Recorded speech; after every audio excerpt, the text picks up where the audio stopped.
Lauren Marinigh, thank you so much for being here. Thank you for having me. Keeping with the tradition of the podcast, we start by giving our illustrious guests a gift, and I got a gift custom made for you. Oh.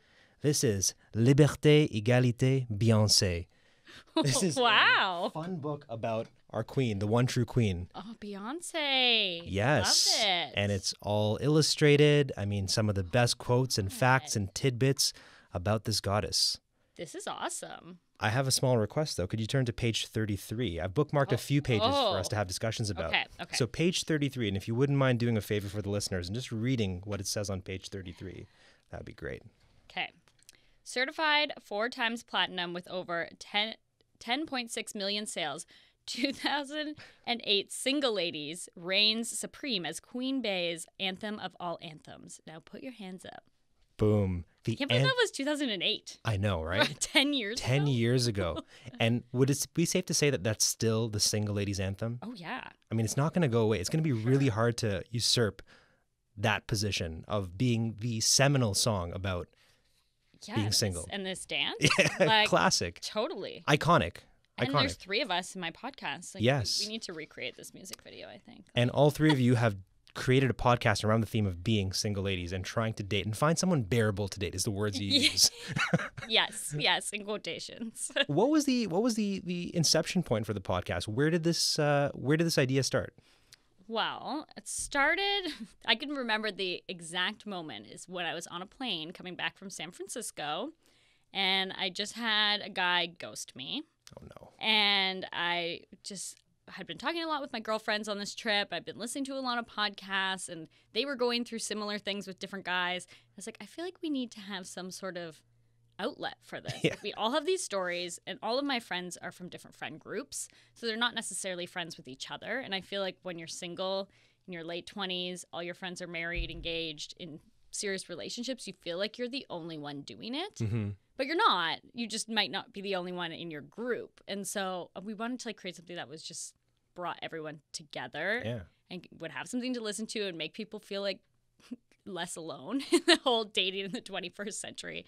Start off as a sisterhood with just the 3 of you. Yeah. And then it became this large, sprawling community of listeners, and you hit the top 20 comedy charts on Apple Podcasts. Yeah. Which is incredible. I know. I think we cried. Oh, my goodness. We have a video of us. We didn't purposely video us doing this. We just had our cameras rolling for something we were doing. And when we were looking at the charts, and we were like, oh, my God, we beat all these podcasts that we've listened to for years and that we look up to, and also that are real comedians. Yeah. We aren't comedians.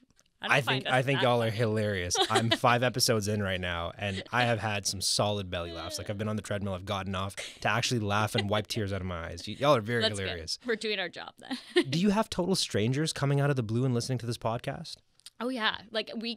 Obviously, we only expected our friends and family to listen to the podcast. Friends, family, fools, right? Yeah. The first 3 customers you always get. And even our family, we were hesitant because we're like, do we really want our family to listen to this stuff? But we'll take any listeners we could get. But then when we started actually getting people reach out to us that we realized weren't our friends, and the 3 of us weren't really that close before we started the podcast. So we all have different friend groups. So I don't really know who Carlina Sal's friends are, all of them. And so we would look to see if we were one of us was following the people following us back and be like, this is a real fan, guys. Yeah. They're not just listening because they're obligated to. What's the nicest thing a fan has ever said to y'all? Because right before this, you were talking about how sometimes you get fan mail, which is something that hasn't happened for Ideas into Action. I mean, that's not true. We don't get fan mail. We get fan DMs. Well, yeah, that's kind of what, we haven't gotten a snail mail letter. But have you gotten email, though? More DMs, Facebook messages. That counts, right? That's fan mail. Yeah, right? I think that's 2019 fan mail. Yeah, 2019's fan mail. But we've gotten a few people that have written us lengthy responses, just being this is so relatable. A lot of people that live in Toronto, and I think that there was this gap of dating podcasts that were Canadian based. And we're very Toronto centric. We have people that listen in other parts of Canada, obviously, and in the US, but there's a lot of dating apps out there that are based in New York, based in LA, and there's not very many that talk about the dating scene here. And even though it's similar in every city and everywhere you go, I think people get really excited when they know that it's 3 normal Toronto girls. Yeah. They're not paid comedians. We have regular jobs. And like, there are some nuances and some specificities when it comes to dating in Toronto, I imagine. There's some things that are very unique to Toronto. What would you say those are? Like some of the things that come to mind right away. What is unique about dating in our city, in the Six? I mean, for starters, I think the fact that we just have so many people here. Oh, yeah, it's a mega city. So you can swipe for days on dating apps and you have endless supply of people, which is a good thing and a bad thing because it's like the second something goes wrong when you're starting to date someone, it's like, oh, let me just go back to the app and start swiping, where in a smaller town, it's like, okay, maybe I'll actually work through my problems because there's only like 10 other people You're going to bump into them the same day, yeah, right? Exactly. At the grocery store, for sure. So, I mean, it's like a good thing and it's a bad thing. And I mean, there's just like funny things, and we've talked about in our podcast that people probably don't think about in smaller towns or cities, is like things like, I don't want to date someone who lives like outside of Toronto. Like, I don't. Etobicoke, Scarborough, Brampton, all those places are too far when you don't have a car. Yeah. Like, I'm not going to spend an hour and a half on the TTC to come visit you. Not do that. It's kind of like that Lion King meme. You see that line over there? We never go beyond that line. Bluer and Young, essentially, right? And it sounds so bad because it's like, I think one of their episodes, Carly says something about like, she's like, I'm not going beyond like north of Bloor. She's like, it's just too far for me. Yeah. Like, and I was like, this is, I mean, a sad world we live in. These are new rules for a new world, struggles. Right? Yeah. Can you turn to page 93? Oh. If you don't mind, I have a related segue for you. I like this. And if you don't mind reading what it says on page 93, and this is a quote, I believe, from Jay-Z. Oh, good old Jay-Z. All right. In 2001, we were just beginning to try to date each other. Well, you know, you've got to try first. You got to dazzle, wine and dine. She's a charming Southern girl, you know. She's not easily impressed. I mean, it must be hard to impress Beyonce. But isn't it kind of weird to think about the fact that Beyonce and Jay-Z had to date before they got together? I know, right? Like celebrities dating and like mega celebrities dating. And what would their dates be like? Yeah, I think it would be really ordinary, really normal. They would have to go through some of the same things that we would have to go through, except they went through it in 2001. Yeah. Now, God forbid, or depending on who you're asking, if Beyonce re-enters the dating pool and they break up, yeah, what advice would you give her if you had to take Beyonce aside and be like, hey, Beyonce, the world is very different. 18 years have elapsed. What has happened in the last 18 years that Beyonce needs to know about in 2019 as far as dating is concerned? I mean, I don't know if I'd be in the position to give Beyonce advice. I think feel like so. she You'd be could very just, well like, qualified. Walk into a room and men would just like come at her. But maybe that's not what she wants, though. Maybe she might be sick and tired of that, especially given the fallout with Jay-Z, right? Yeah, but I think honestly, I think dating now, and I've had some friends that have had serious relationships and that were like 10 years long, and now they're at that point where they're trying to figure out what is this world that How do you we get live back in now? into it? Yeah, right?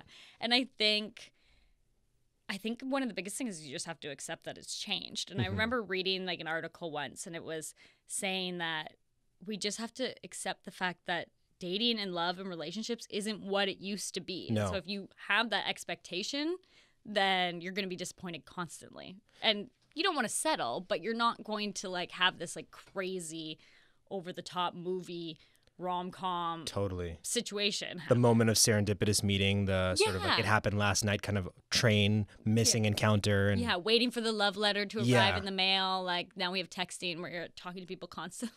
Do you think that people mask their how we got together stories? Do you think people embellish a little bit now in 2019? So if you ask a couple, how'd you guys meet? Do you think they kind of ham it up a little bit because how they actually met was kind of boring when you articulate it as we just swiped right? You know what? There's so many people that have in their dating profiles, like, we can tell our parents we met on, like, at the movies or, somewhere like normal. And I mean, I would totally own it if I met someone on a dating app. Why not? I'd probably have like a Tinder-themed wedding.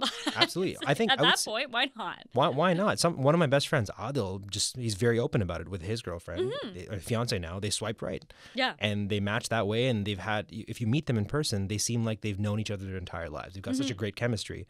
But their origin story is just kind of like, oh, that's how it happened. Oh, that's interesting. And I mean, you swipe right, but then you still go through the motions of how you would get to know someone the same way as you would in real. If someone just asked me out walking down the street, right? Like, you still have a first date. Exactly. What was the first date, and what were the things that you remember about that person on the first date, you know? So you still have a story. There's still a story. And actually, now that I think about it, like, the chance encounter is very rare. I don't think even I've had a chance encounter in my life. There's always been some sort of broker. There's been a person that said, hey, you should check this person out. Or there's been a friend of a friend. Or there's been some intermediary that's connected us together. It's rarely been the movie style encounter that you've seen. Yeah. I mean, I don't know anyone that's happened to No. either. So. Would you tell Beyonce, like, you have to be online?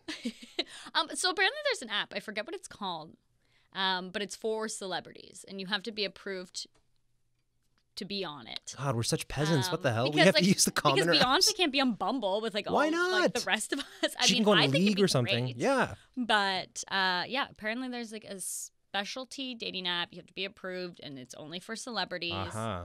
I mean, the things I would do to have a profile. Oh my God, can you imagine just swiping? You're seeing like Beyonce, Rihanna. And what would your opening line be? Oh, yeah. I loved you at the last, when I saw you at that cocktail party or whatever. Do you have an assistant managing it, or do you have, if you're Beyonce, do you have time to manage your dating I think profile? it's definitely an assistant managing it. And just they have a filter and they're like, okay, we'll schedule an appointment for you to meet up at so-and-so, the Beverly Hotel, Like, that would be the dream. That's so interesting. What a new world we live in. Last page I'd like you to turn to, Lauren, is page 72. And thank you for being a good sport about this. Yeah, no. It's like story time. That's what it feels like. Page 72 has a really interesting quote. I love the illustrations in there. So colorful. I know. My goodness. Okay. I don't like to gamble, but if there's one thing I'm willing to bet on, it's myself. Boom. I like it. I picked that one specifically because when we met, it was, I think, early 2018. And we had just communicated online, and we were working together at Student Life Network. You were contributing there. I had just came in at the time. And you were also working full-time at a company called Dipley, which then restructured. Mm-hmm. And unfortunately, what happened in the restructuring is many people, including yourself, were let go.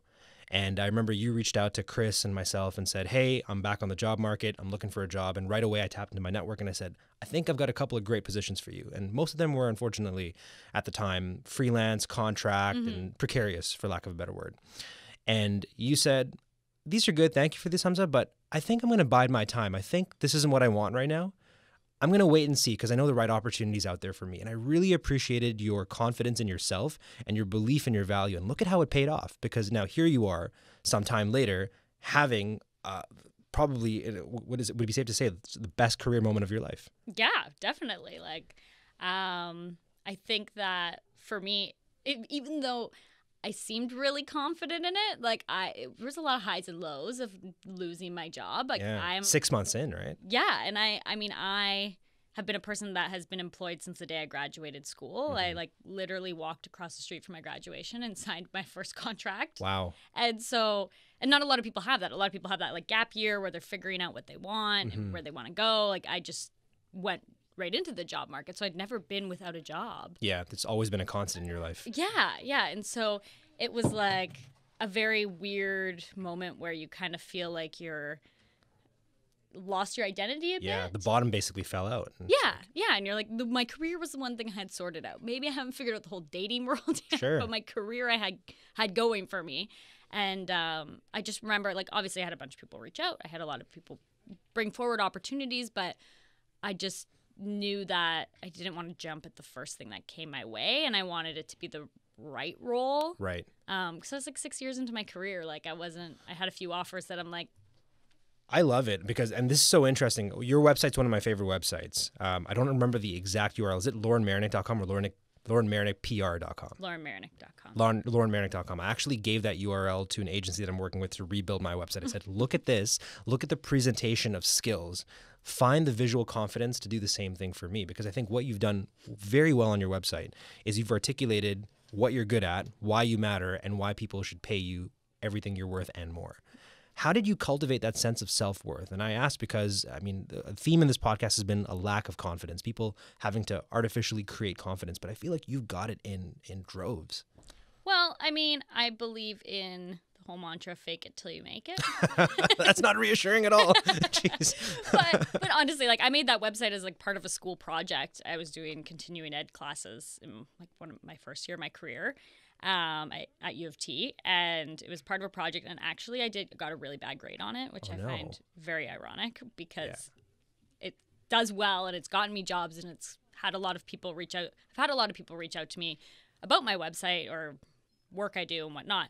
But I think like for me, I just really focused on the things that I love to do and looked at all of the things I've done in each job I've had, whether it be a long-term job, a freelance job, or whatever, and looked at it as an accomplishment. Like, I think a lot of people downplay their experience. Big time. And even when I look back at my very first job I had, like, even though I've come miles since then, like, I was doing a lot of stuff that most people wouldn't be doing in their first year of the career. Totally. So finding ways to present that and articulate it to make yourself sound as impressive as you are, and like you said, you often talk down upon it and you're like, oh, you know, I worked here but I was only a coordinator or an intern, or but I had all this responsibility. Exactly. So I think that, like, really it's just kind of looking at it from an outsider's perspective versus just always just being hard on yourself. I think you've got a remarkable online presence. Like, it to me is the gold standard as far as like having congruency between your social media profiles and your website. It tells a very complete story. So we have a mutual friend, Steven Sills, and he usually guest lectures my classes here at Ryerson. And his line is, if you're not telling your story online, someone else is, and they're doing a shitty job at it, which I couldn't agree with more. As a prospective employer, if I were to see your resume, if I were to see your online profile, there'd be no question about how you could immediately add value into a company. Like, you've done such a great job of not only illustrating the chronological path that you've taken to get to where you are, but you do one thing that I don't see anybody else do. You list all the projects you've ever worked on, and you list it in a way that's not a boring chronological list. It's like you've got these wicked tiles. You can hover over them, get a small description. Like, that to me is the synthesis of all your multiple skills that you have. You're a marketer, PR professional, social media. I mean, what's even the word to say that right now? Social media professional, social media community manager, strategist, right? You're a one-person agency. And I think like the thing is that, like, I didn't really set out to be like, I need to build a personal brand. Like, I was super young when my website started, very early in my career, and I just happened to be like, oh, I'm gonna make my my Twitter account also look all professional with the same colors, and like I'm just OCD. Yeah. Like, that's really how it started. And then since I'm always been so passionate about the industry I work in, I was just having conversations with people and growing my network. And I mean, when it came the time that I was laid off, like, the amount of people that reached out to me that I'm like, I don't even know why we're connected. Like, I don't remember when that moment was that we met or why we're connected on LinkedIn. But it just goes to show it pays off. And like, sometimes a lot of people have a career that they've maybe been in for multiple years that they feel like they can neglect that stuff. And I'm always keeping it up to date. Like, because you never know. Yeah, you never know. And you never know when the right opportunity is going to come. And you never know when someone's going to come knocking at your door because they stumble across your Twitter or your Instagram or podcast or whatever it is, right? This is a good reminder to me as well, because I feel like I've let a couple of my accounts go, especially Twitter for some reason. I've just found that I've lost my confidence on Twitter. I'm not sure what to say, how to say it anymore, but there's just also a lot to keep up with, like keeping up with Instagram and LinkedIn and doing it myself. I used to have a team help me with this, but then I felt like I was losing touch of my own brand, and so I've had to bring everything back together. What would be your advice to me specifically about getting back into Twitter and doing it the way that you're doing it? Because I love your account. Whenever I see your name or your profile appear on my feed, I'm like, I stop for a second longer than I normally would, and I say, let's see what Lauren has to say. You've done something intentionally. Yeah, and I think like my Twitter has evolved over the years. Like, I used to be one of those people that would set reminders of like Twitter chats and all these like, multiple social Twitter media chats. Today. Yeah, all week. And I don't remember the last time I had time to do that or do that at all. And like, even I used to only tweet things that were about social media and professional things. And now I tweet real things that are happening in my life, my dating podcast, and sometimes inappropriate things. But I also feel like I'm confident enough what I have to offer at this point in my career, where it's like when you first starting out and it's like, hide everything about your life on social media, right? And so like, I think really my biggest piece of advice is like, be okay with it evolving. Like, maybe it's not that you're going to tweet 17 times a day about everything you're doing, but you're going to put out one great tweet when you're doing something you're passionate about and you want to talk about it. That's right? It, when it's true to yourself, right? Yeah, exactly. That's interesting, because I'm always afraid that I'm going to lose followers if I'm true to myself and I just talk about the things that I'm interested in. Because I'm just, deep down, I'm just one big nerd. I mean, I just love talking about movies. I love talking about video games and the business of sports and stuff. But I feel like my audience wants something else from me. My audience wants me to talk about productivity, leadership, marketing, branding, and all of that. And I love talking about that, but I'm not sure if I'm the right person to speak about it online. Yeah. And I think people like to see others like that they're not a robot, Yeah. like a marketing robot. Like have so many friends that I've met, like I call them my Twitter friends. I've never met them in real life. I just URL have friends. communicated with them, and they're invested in my life. When I post a personal tweet, they'll be tweeting back, and I've never met them. And I actually we had one of them on our podcast a few episodes ago, and I'd never met her in real life, but we had been following each other forever on Twitter and talking back and forth about different things in our lives. And so when I met her, it was like I felt like I already knew who she was. That's kind of how this is playing out too. Like, this is actually the first time we've actually sat across from each other face to face and had a conversation. But we've been messaging each other for an entire year. Yeah. We've been emailing every single day almost, right? Yeah, at least that's 2019 for you. Here we are. And so speaking about things getting a little awkward here, we talked about right before we jumped on the podcast and made it live, the Halo Skull segment, where we activate a specific challenge for you that's been only designed for you. No one else is going to get the same exercise. But you have to give us your consent to start this. It's only going to last 10 minutes. I'm scared, but I'm excited. It's going to be funny. It's going to be funny for sure. I don't know what to prepare for here, but just to give you some context, the last one we did, the Jonathan Andrews episode was hilarious. So his thing was called the 5 a.m. hustle, and he talks about the importance of routines and whatnot. And so his Halo Skull challenge was, we had to do some role playing where he was a patient and I was a doctor, and I had to prescribe him the worst advice possible for waking up, and then we had to switch and he had to prescribe the worst advice for going to sleep. Oh my gosh, I feel like I'm in drama class again. It's going to be fun. So Lauren, you want to do this? Yeah. Okay, so your challenge is called swipe right, swipe left. What I have is 2 cards inside the skull. You get to choose which one you want, and if we're having fun, we can do both of them, but you choose one of them. One of them is dating rules and the other is DMs.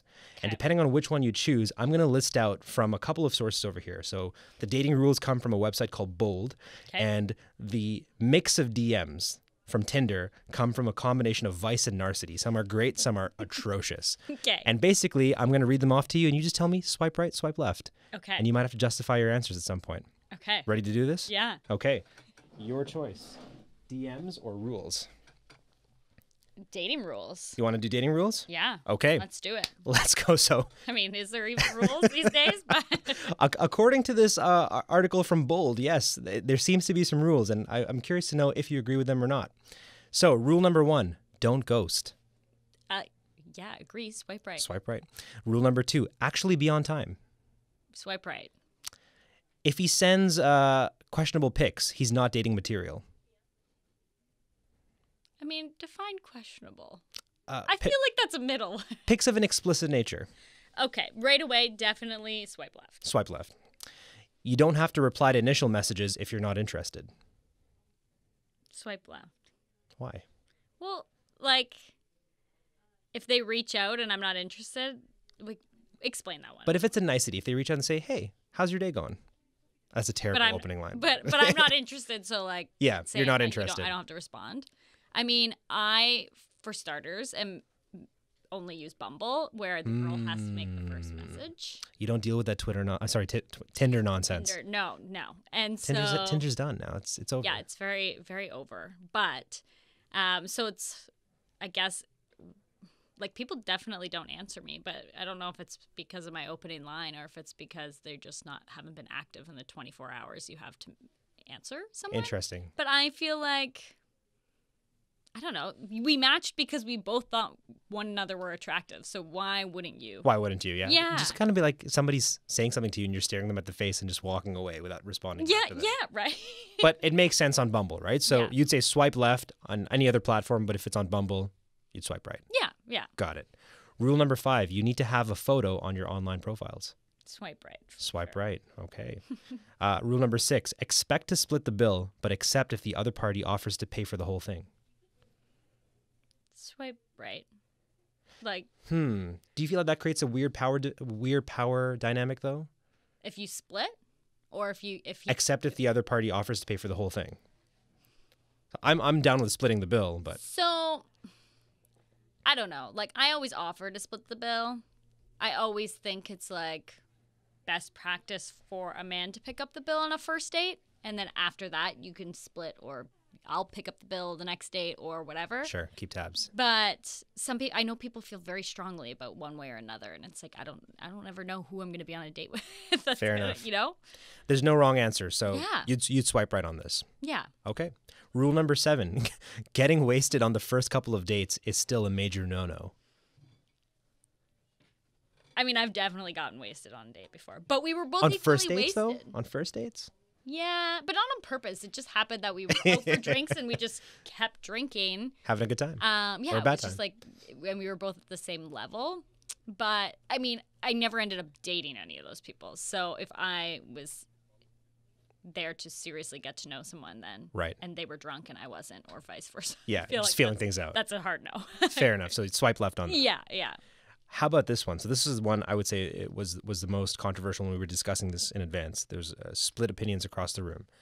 Check your baggage, i.e., don't bring up your exes. Don't talk about the things that are that would be a downer.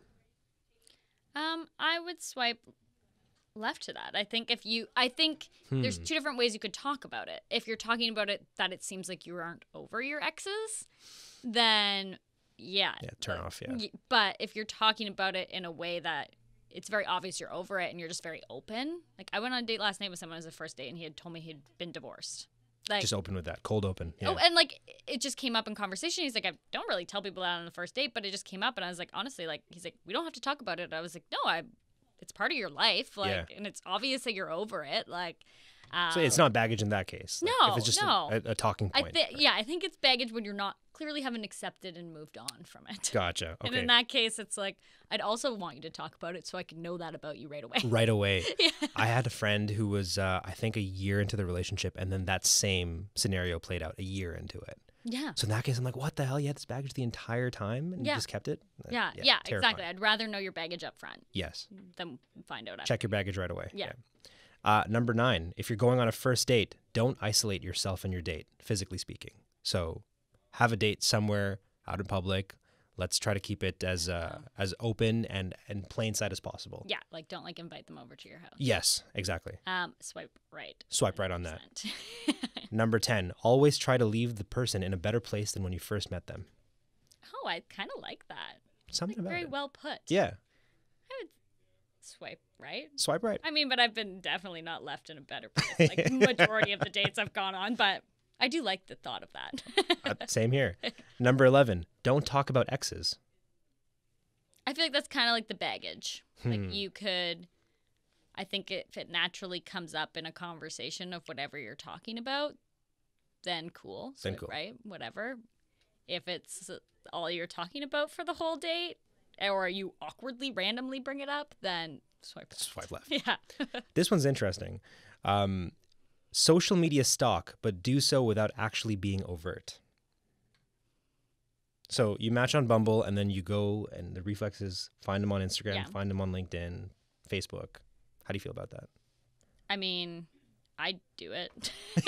So I feel like swipe right for sure. Yeah. Because also a lot of guys don't have the most fantastic photos of themselves. So sometimes I want to creep them more because I'm like, I can't tell from your 3 pictures whether or not what you look like.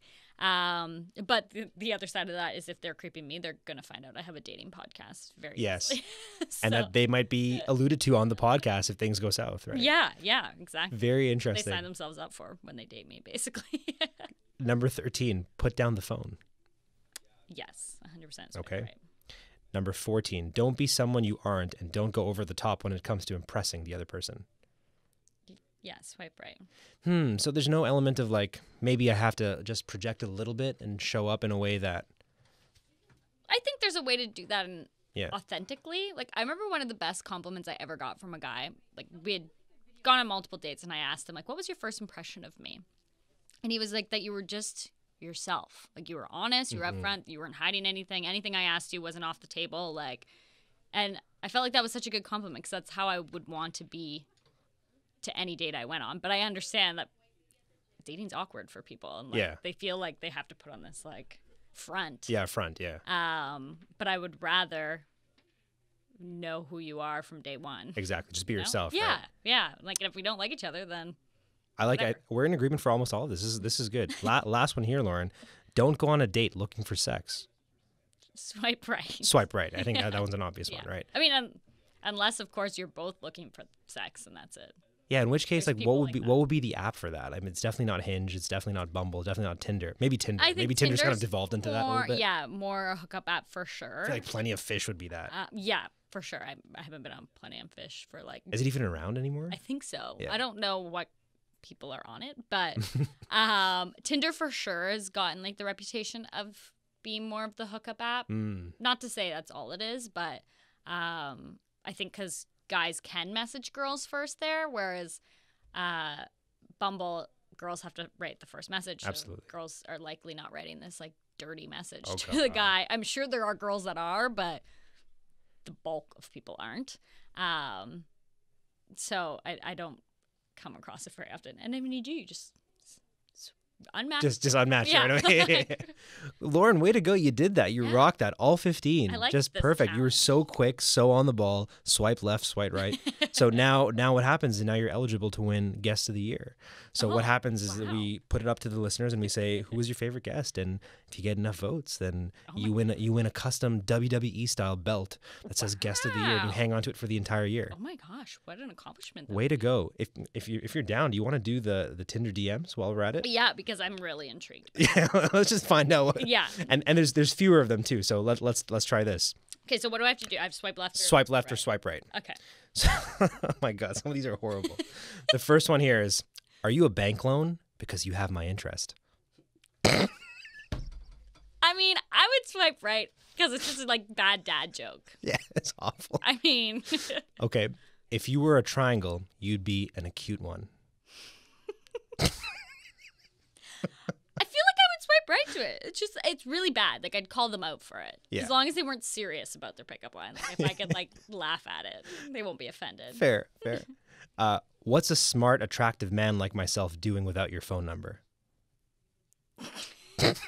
These are, again, I mix them up. I don't actually know which one is which now. Yeah. I'd probably swipe no because I'm not going to give them my phone number. No.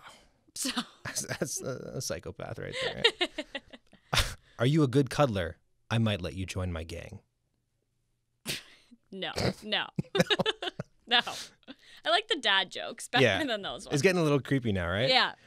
Number 5, you have a lot of facial pics, which are nice, but too many girls try to hide what they look like. Can I see a full body pic? Swipe left. Yeah, this one definitely came from Vice. I mean, I like agree that you should have a mixture of photos on your profile, Interesting. but that just sounds like creepy. Yeah, like just- you're looking for something else. Yeah, so weird. Number 6, how long have you been on app? Whatever the app is. So how long have you been on Tinder? How long have you been on Bumble? How long have you been on Hinge? That's it. That's the Yeah. only. The first question. I mean, I'd swipe right to it. It's like kind of you think you'd say something else before that, but Yeah, it just seems like such a simple question that yields like a yes or no, very easy, quick Yeah. answer that doesn't have any follow-up Yeah. potential to it. my life, My life. my whole life. Here's one. 7. Hey there, Tinderella. Who wrote these? These are awful. My goodness. I probably no. Swipe left. Number 8. Did you know that you're the hottest Lauren on Tinder? Probably not. Swipe left. I don't like ones that where I feel like they're indirectly hitting on me, or like that. I mean, that one's pretty direct, but like Yeah. the body shot one. Like I'm okay with the dad joke pickup lines, Yeah, but keep some when distance, I feel, all right? Yeah, where's the conversation going to go after this? Yeah. In my head, it's not going in the direction I would want it to go. Makes sense, yeah. Number 9. Drinks this week? Yeah and no, because I'm not going to get drinks with you until I've talked to you for a little bit. Yeah, So, we got to feel this out. yeah, and some people are very persistent with that kind of thing. Let's meet up now. And it's like, no. Calm down. You need to pass you qualifiers first. Seriously. How's your day going? I feel like that's the most common one. Oh, yeah, that's totally what I use. I'm not creative at all. You just like, how's hey, your day? how are you? I don't have time to craft these like crazy messages. What's the worst possible response you could get to that? Good? Yeah, I mean, yeah, exactly. Good. And they don't ask you Okay, back. It's yeah. just like, okay. We're almost at the end. Okay. Describe yourself in 3 emojis. Oh, I like that. That's a good one, eh? Swipe right. Yeah, swipe right. What my emojis would be, though. And the last one. This is so bad. Oh my. Do you like Harry Potter? Because I a Dumbledore you. I feel like that would really work if I was into Harry Potter. This is terrible. I don't watch Harry Potter. Right. Fair enough. Well, Lauren, you rock this just as well as you rock the first segment. Like Double points to you. I think you should be eligible for 2. Like, you should get 2 points. Anytime somebody votes for you for Guest of the Year, you should get 2. Just because you were a great sport and you actually did the second part of this. This is a good little activity. I feel like I should do this to guests on our podcast. Well done. Way to go. Bringing it back to now the focus back squarely on how it is that you're able to build this empire that you've got going on. You've got so much that you're doing right now. You're working full-time, marketing, social media marketing within HBC, working specifically on the Top Shop, Top Man brands. You've got your freelance practice as well. You've got your dating podcast. I mean, there's a lot of things happening. I'm curious to know, the listeners are curious to know how it is that you manage your time, your energy, and your attention. And so I've crafted a couple of questions that are specific to your context. And the first one is about how you overcome procrastination. Because I imagine that there are some days where you're just exhausted from working on one project, but you have to summon the strength to work on project number 2 or 3. How do you overcome the innate desire to do nothing? Yeah, I mean, I definitely procrastinate, and I find I procrastinate more on the things that don't need to be done. For example, like if I have a deadline with a freelance client, like I'm going to be motivated to hit that deadline because there's a date on it. Freelance Some client, constraints, just like send this to me whenever. Then it'll get it whenever. And then I'm like, I don't feel like doing it this week. I'll do it next week, and then maybe I'll do it in like the next 3 months. But I think what I've really focused on is, especially with the freelance stuff, is I've taken a step back from it a lot more. Like I used to say yes to everything, and then I would go to work, and then I would come home and do work, and half the time I didn't even like the work I was doing when I came home. So I kind of am very particular to only accept things that I get excited to work on, because then you don't want to procrastinate. You're excited to work on it. And obviously a huge focus of my time right now is our podcast. I know we have to put an episode out every week. It has to happen. So, and it helps that there's 3 of us, so we hold ourselves accountable for it.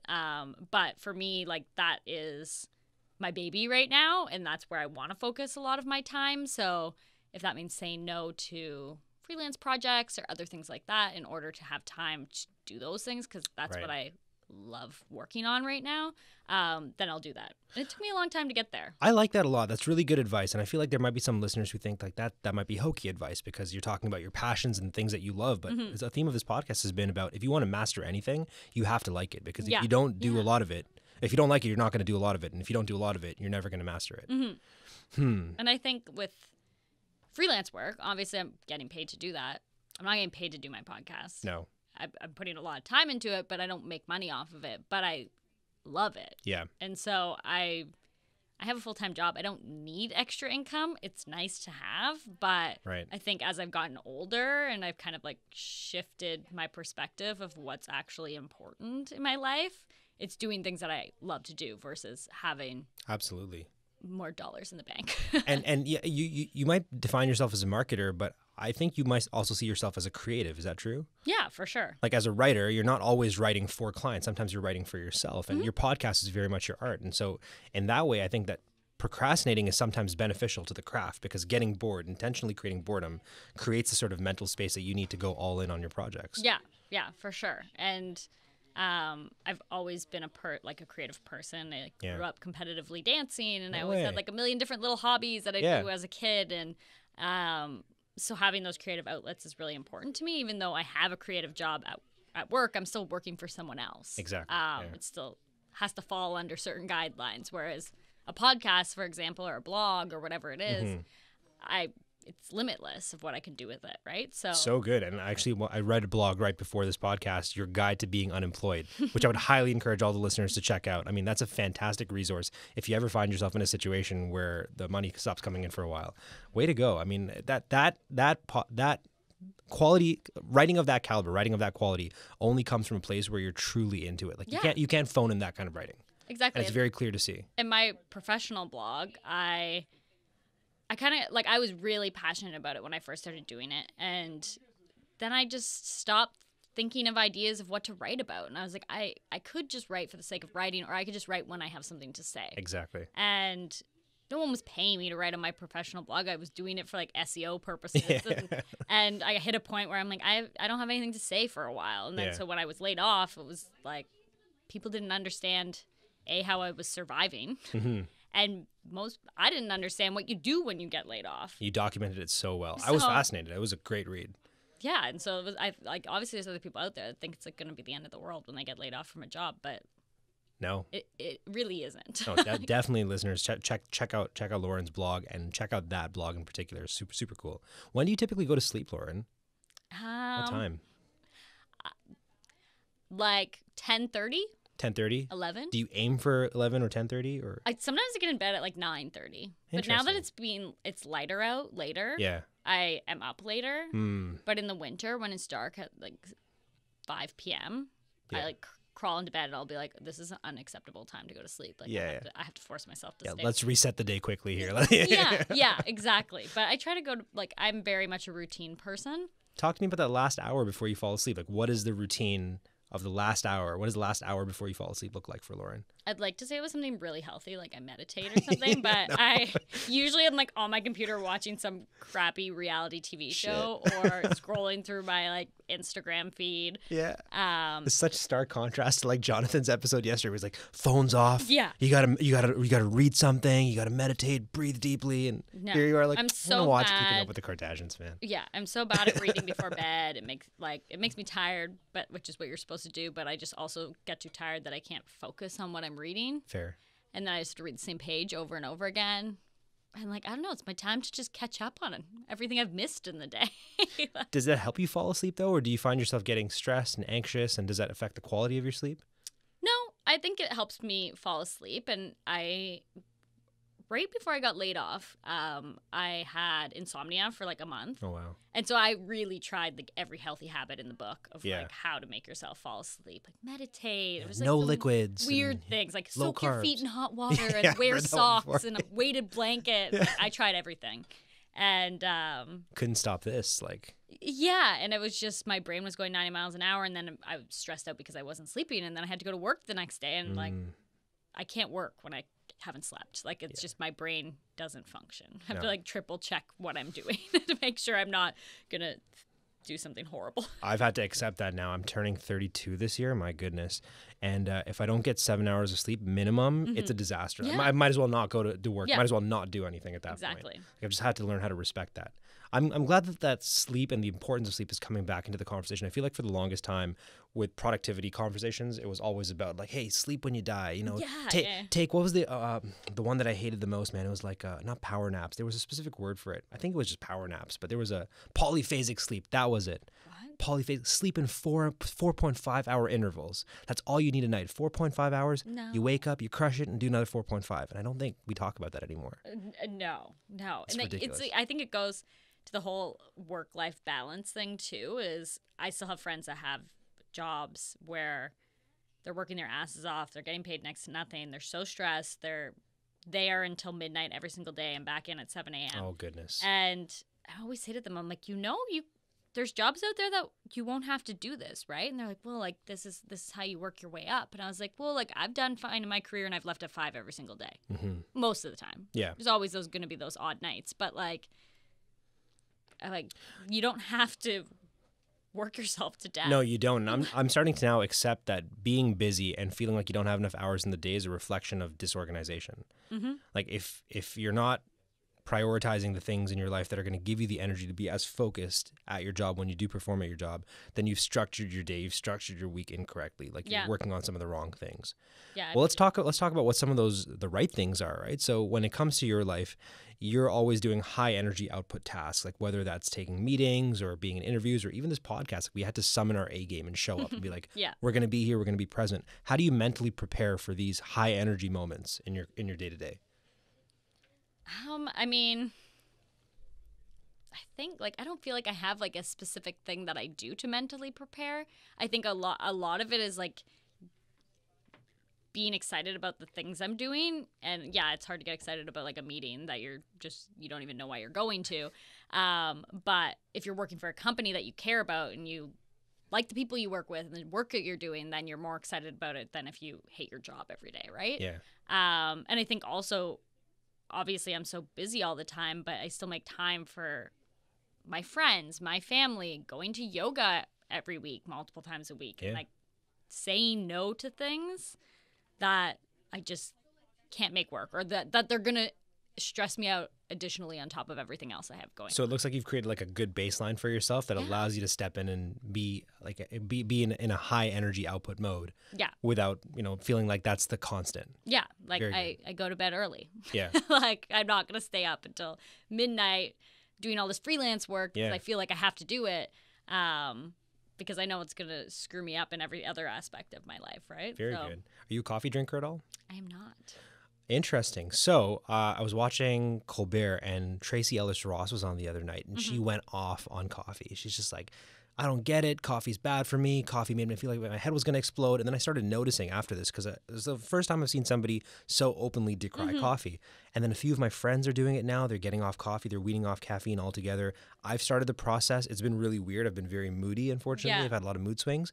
But I feel like I'm getting my energy back. I feel like I'm now depending on natural sources of energy. Yeah. What's Lauren Marinich's relationship with caffeine and sugar specifically? I've never been a coffee person ever. Good for you. Weirdly, like all of my friends really aren't coffee people either. I don't know if like tea people just attract one another. Wow, is it going out of vogue? What's going on? Yeah, I don't know. But I love tea. Like I'll drink tea every morning. But if I drink a coffee, I literally feel like I'm drunk. Yeah. Like I have the jittery and yeah. things, yeah. Yeah. So I like don't really like the headspace that it puts me in. So people don't understand how I function without it, but I never functioned with it. So, and I'm always just like, I'm just naturally caffeinated. Like, I don't know. What would happen? Would you get more energy from it, do you think? Because I know some people who can drink coffee and fall asleep right after, so it doesn't have a universal impact on people. I don't really feel like it gives me more energy. It just makes me feel like I'm drunk. Weird. And like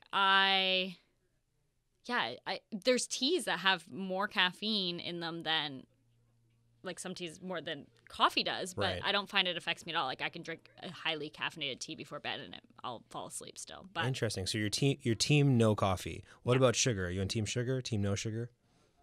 I mean processed sugar. I don't avoid sugar, but I like don't eat it all the time. It's hard to avoid. I mean, it's in everything. Literally That's what everything. I mean. Like, I had a salad today and it was in the salad. I was like, what the heck? Yeah. That's the thing. Is I don't try to avoid it, but I don't sit there and eat candy all day or anything crazy. But I used to have a really bad sweet tooth before. Then what I found is when I weaned myself off of sugar, like at least sugar that was coming from artificial sources, I felt that I lost the crashes that were happening. The 2 p.m. crashes, the 6 p.m. crashes. They don't exist anymore. It's just like one big crescendo throughout the day. Yeah. And now I crash right before I fall asleep. But from time to time, I don't mind doing a line of Oreos. Yeah. I mean, I'm more like a salty than sweet person. Yes. A bag of chips I could kill. Oh, so good. But yeah, I don't avoid sugar, but I don't, sit with pixie sticks at my desk. Yeah. Man, I was joking with Bailey the other day about how obnoxious some of the candies we had when we were kids were. Do you remember Fun Dip? Yeah. Okay, they Fun still Dip, sell those. That should be illegal. They should take Fun Dip off the shelf. You might as well do cocaine at that point. Like you're just dipping this sugary stick into powder, into sugar. Yeah. And do you remember Ring Pops? Just like crystallized sugar. And then there was, I can't remember what it was called, the little bottles that had goo in them. Just like liquid sugar, right? Yeah, I forgot about those. Yeah, how about the Popeye sticks? Yeah, I mean, all these candies, they were so good. They still have them all. I just wouldn't think to buy them. But I feel like there's going to be some class action lawsuit that's going to happen. Yeah, in our future, we're all going to have cancer from fruit roll-ups or gushers or some shit and band together. I went to a 90s party a few months ago and they had fruit roll-ups. And I was like, this is fantastic. Yo. How about these? But. So good. You're crushing it over here. We're in our last section of the performance point section. We're going to talk about attention specifically.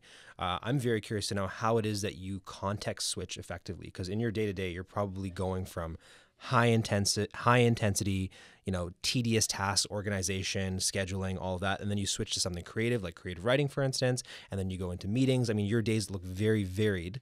How do you manage to effectively switch those multiple contexts? So if you ask, any person I've ever worked with or lived with or friends, they would all say I'm just like the most OCD organized human ever. And multiple people have asked me to teach them to be as organized. Show me your ways. Me. Yeah. And like I even had a boss once ask me if I could like host a lunch and learn on it. And I was like anxious about it. Because I'm like, I don't know how to teach someone this. Like it's something like my mom was always like super OCD organized, and I like grew up competitively dancing where I had to like manage my own time at the dance studio, and I just like it just made me that way. And now I can juggle 5 billion things at once and be like, okay, I gotta like, you know, post on Topshop, and then I gotta go record a podcast and do this and be doing 85 different things at the same time. But it just comes natural to me, whereas a lot of other people compartmentalize like everything in their lives. Yeah. They can't switch like that. But I don't know how I do it. Like I wouldn't be able to explain it. Well, I ask because it's very jarring for me. For instance, like I have no idea what I have to do after this. Like once the podcast is finished, then I'm going to look at my calendar and decide what to do next. But I feel like what you're saying is that you know what you're working on in the moment. You're mono-focusing on that. But at the back of your mind, you know what's coming next. Yeah. Oh, yeah. And to-do lists. That seems very stressful. Grace. I have like to-do lists everywhere. What do you use? Do you use any apps, or like are you old school? I'm old school. Like, Same. I have an agenda. Yeah. I also have like I use notes in my phone. Yep. And then I use like my calendar in my phone. I literally have the same to-do list in multiple places. Interesting. But I don't know, it just works for me, and I'll write like everything on my to-do list. Even things that I like know I'm not going to forget to do. Yeah. Because then I feel like once I've written it down, I'll actually like remember it, and I can process my time and you know, divide my time of where I need to be and what I need to do. But totally. How many tasks do you typically try to get done a day? The numbers have varied throughout all the guests. Like some people have said 5. My number is 5. I can't do more than 5 things a day. But like high level tasks. There's a lot of subtasks. I was gonna say I have a lot of subtasks that aren't like huge things. Like how many major priorities do you try to get done a day? In a day? Like I would say like the max would probably be 5, and then below that, like you said, would be a bunch of different. Like for example, like publishing a blog post would be like a mega task, but within that you'd have editing, sourcing the images, optimizing the the search and all that. Yeah, exactly. Interesting. Last question I have for you over here is about how you know when it's time to step away from a project. How do you know when you've looked at something for too long and now there's diminishing returns for how much work is happening on that? Yeah. I mean, I recently did that with a freelance client that I've been working for a while. And I think it's looking at, I mean, your time, for starters. Like, my time is very limited. And, I mean, I only allow myself so much time where I'm doing work and projects. Like, I still want to have a life. Right. So, looking at your time and figuring out what you actually have time for and where you want that time to be focused. So like this freelance client, for example, it was a really cool project and I liked doing it, but it wasn't paying me very well. I was really just doing it because it was fun. And, you know, I could be focusing my time on doing these like odds and ends for this person's social media and getting however much a week, which was like not what I would normally charge, or I could eliminate that completely and have that time to focus on my podcast. Exactly. Which quality, I like doing more of anyways. And I'm missing out on pennies every week, but it just wasn't worth it, right? And it in that also looking at the relationship, and even though I really respected the person, they also, I don't feel like, respected my expertise. And was one of the, I mean, everyone's had these moments in their career where there's going to be people that just don't think you know what you're talking about, even though you are the expert in it, and they don't work in social media marketing or content marketing or whatever it is. And so it was just like one of those points where you just felt like, I'm not being heard. If you're not going to take my advice on this, then it just wasn't worth it anymore. Yeah. Someone else will do it for you. But I like that. I like that as a general rule for looking at something that you need to step away from. Like, how much joy is it bringing your life? Yeah. And if it's not bringing joy to your life, then ask yourself a tough question of like, is the thing that's being produced as a result of doing this task going to give me joy? And how much am I willing to endure the difficulty of that task? I've always thought that's what a salary is. Like, a salary is financial compensation for the stress that you incur for something. Yeah. And I think also looking at what you're going to get out of it, other than just the financial reward or the joy out of it, is if it's a freelance project, for example, can I put this on my resume and people are going to be impressed by it? Or Right. am I doing work that like I would have done as an intern? Right. You know? So I think also looking at that, especially when I'm trying to prioritize all the moving parts in my life, that stuff kind of is going to be the first to go out the door. Lauren, this is invaluable advice. You've given us gems over here.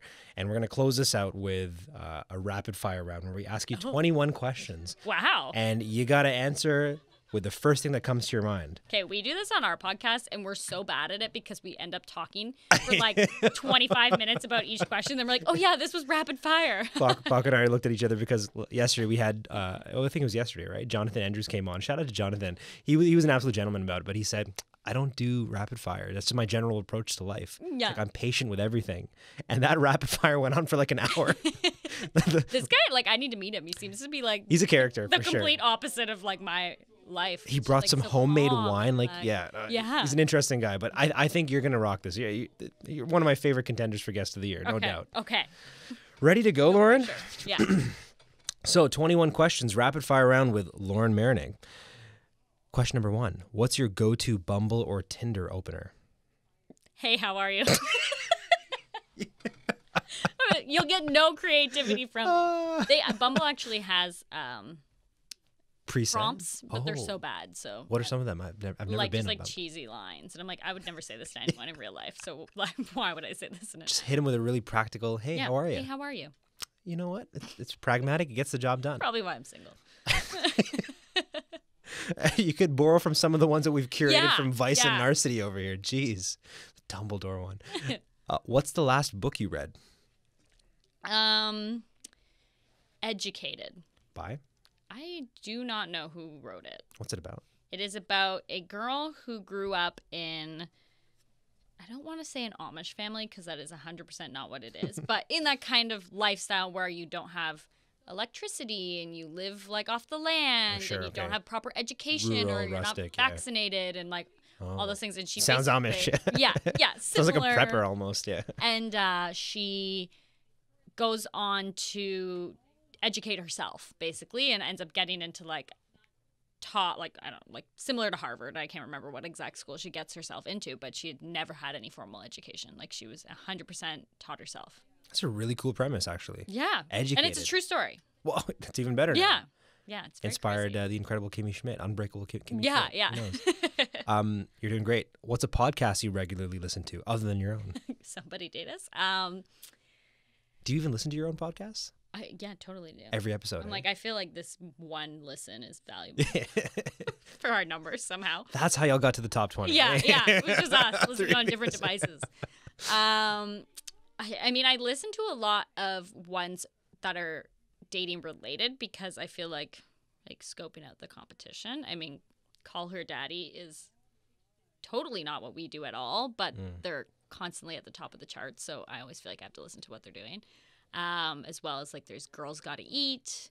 And there's a few other ones I listen to one-off episodes all the time of podcasts, and then I never go back and Fair listen to enough. the rest. But Yeah, I think somebody was telling me today that they're weaning off of podcasts and going more into audiobooks just because they want something a little more structured. The episodic nature of it is just turning them off. And I wonder if we're seeing the beginning of like a different type of appetite for podcasts where people aren't necessarily loyal to the podcast itself, but to specific episodes that are just time learning. And that's what I'll do. I'll pick topics that I'm interested Yeah. in or I'm like, oh, this sounds different. Yeah. And I'm looking at it from our perspective too. It's like, how could we talk about this topic? Or, There we go. yeah. What's your go-to album or artist for heartbreak? Oh, wow.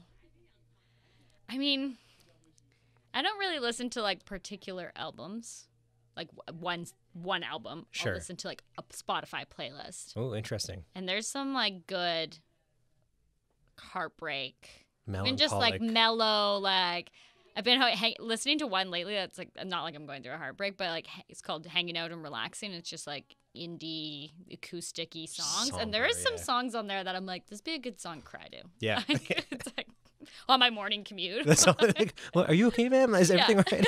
It's just cold. It's just cold. Yeah. What's a game-changing book that everyone should read? Oh. This is hard for me because I read like crazy criminal thriller books that I don't feel like have necessarily game changed anything in my life, but I just can't put down. but I'm also not a huge reader. So I need to read books like that. Or I just won't read them. Like I have like 3 self-help books that I'm like halfway through. Yeah. I'm just bored of them. So, fair enough. Yeah, same here. Yeah. But I am reading one that is called, I want to say it's like in my backpack, but I want to say it's called Come As You Are, and it's about women's sexuality. I'm not very Great far title. into Wow. it, but apparently it's like you have to read it both male and female. Mm-hmm. And so I'm only like halfway through it. And there's some interesting like facts in there. Like, you're like, I never knew this about my body. Very interesting. Come As You Are. Do you know who the author is? No, I'm terrible. We'll find out. We'll put it in the show notes. It's all good. Who's your favorite musical artist, dead or alive? Oh, I feel like this is a weird one because of a recent like docuseries that came out, but Michael Jackson.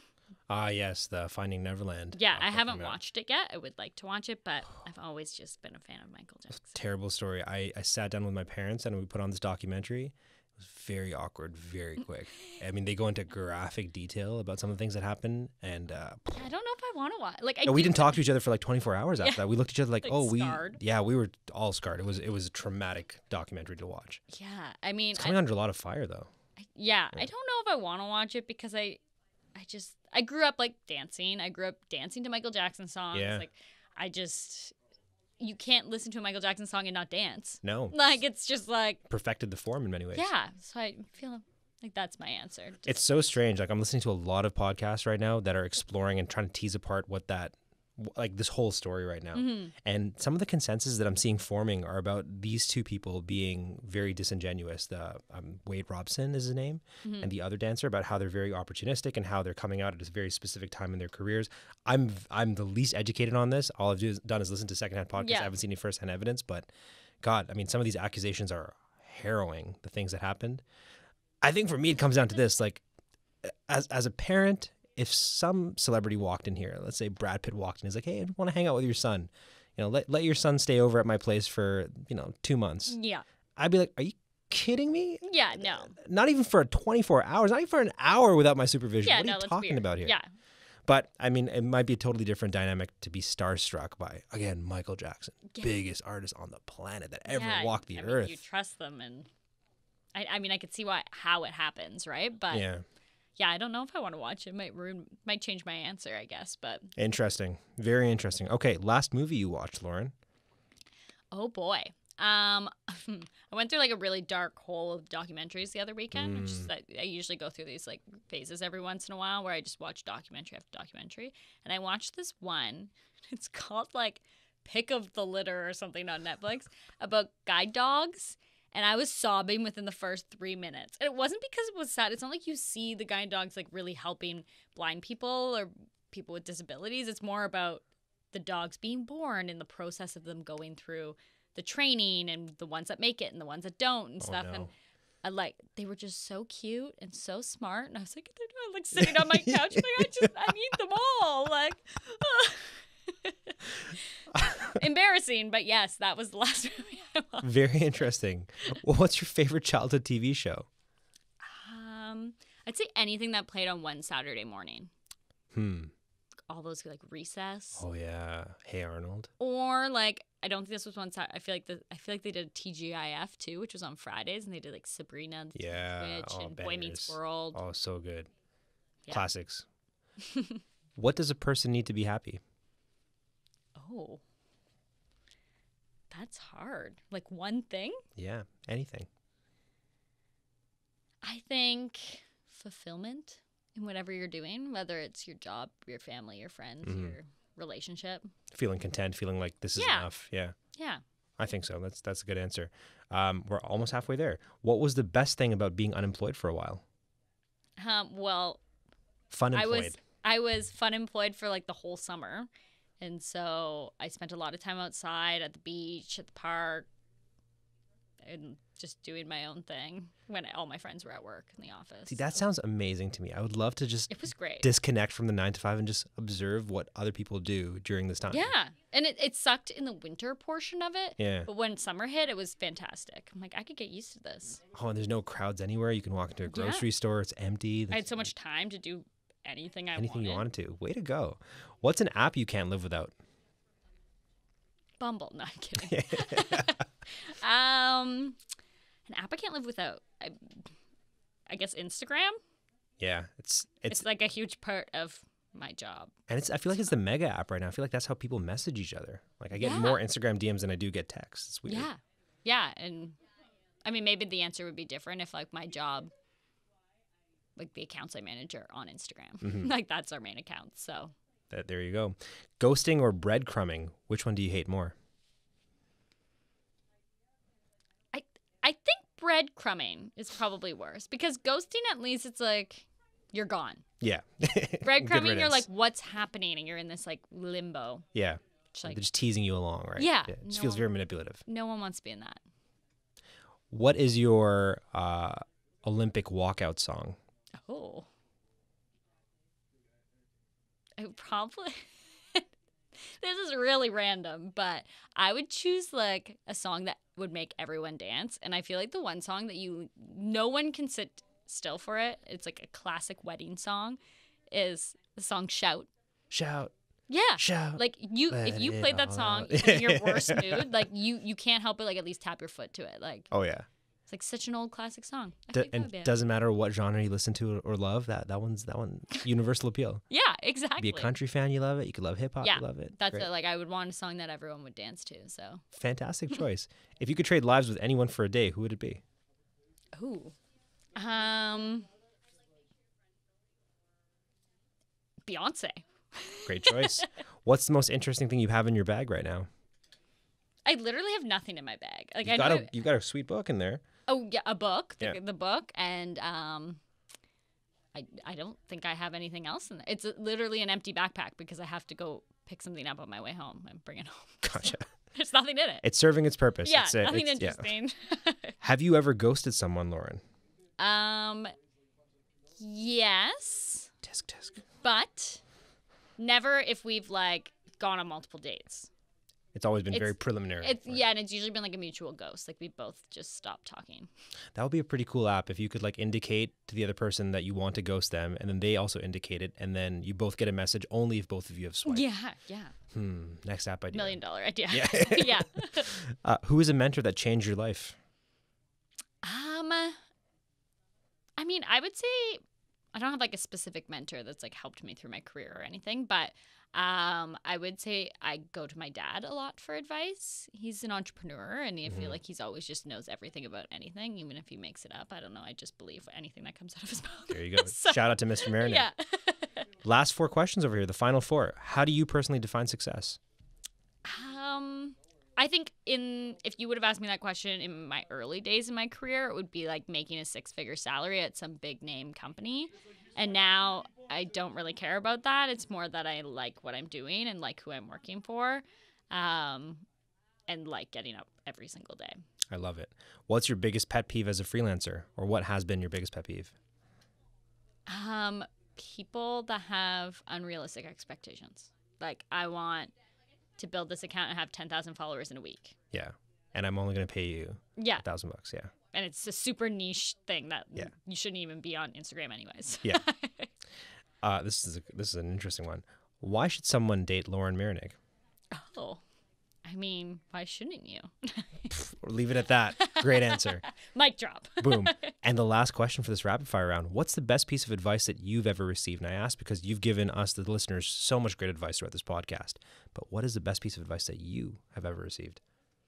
I don't know who's ever told me this. I feel like a lot of people have told me this probably, but that you attract your life, career, relationships, what you put out there. And so if you are a super negative person about whatever aspect of your life, like it's not going to get any better for you.